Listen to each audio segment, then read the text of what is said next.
10th December 1936. A microphone. One king. One sentence that shook an empire. Tonight on Legacy Lines, the true story of the man who chose a woman over a crown. Press play and turn the page. Edward, Prince of Wales, was born to rule. Silk suits, 300 servants, 17 palaces. The newspapers called him the world's most eligible bachelor. But inside the fairy tale, a boy was lonely. His father, King George V, barked, "After I am dead, the boy will ruin himself in 12 months." Edward just smiled and kept falling in love with married women. 1931. A rainy weekend in the English countryside. Edward meets Wallis Simpson, sharp, twice divorced, American. She curtsies badly. He laughs. For the first time, someone treats him like David, not Your Highness. By 1934, she is living in his London flat. The king is furious. The church is furious. The prime minister whispers she can never be queen. January 20th, 1936. King George V dies. Edward becomes King Edward VIII. Now the problem is official. The Archbishop of Canterbury thunders, "A divorced queen? Impossible." Baldwin, the Prime Minister, gives 3 choices: leave Wallis, marry her and lose the throne, or marry her and keep the throne and watch the government fall.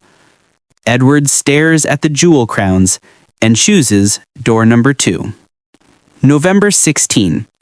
Edward calls Wallis and Can. "Pack 1 bag, we are running." She boards a night train. He signs cabinet papers with a shaking pen. Across Britain, newspapers are banned from printing her name. But the world already knows. December 10th, 9 p.m. Windsor Castle. Edward sits alone. He has written the speech himself. The BBC engineer counts down 10, 9, 8, red light on.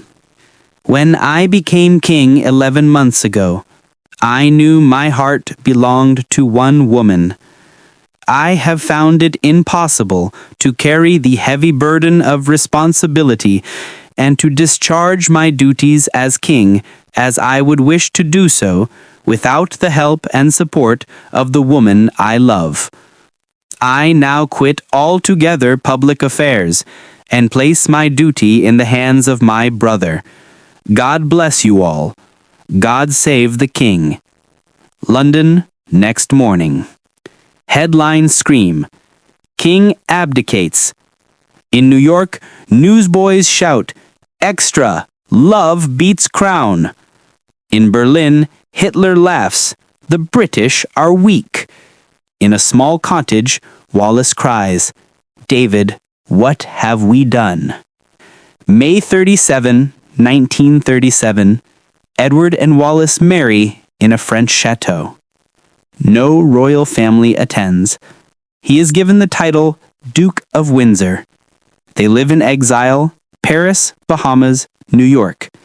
40 years, 1 suitcase of memories, 0 regrets. 1972. Edward is dying. Queen Elizabeth visits his bedside. He whispers, "Thank you for everything." Wallis holds his hand until the end. He is buried in England, the only king to leave the throne willingly.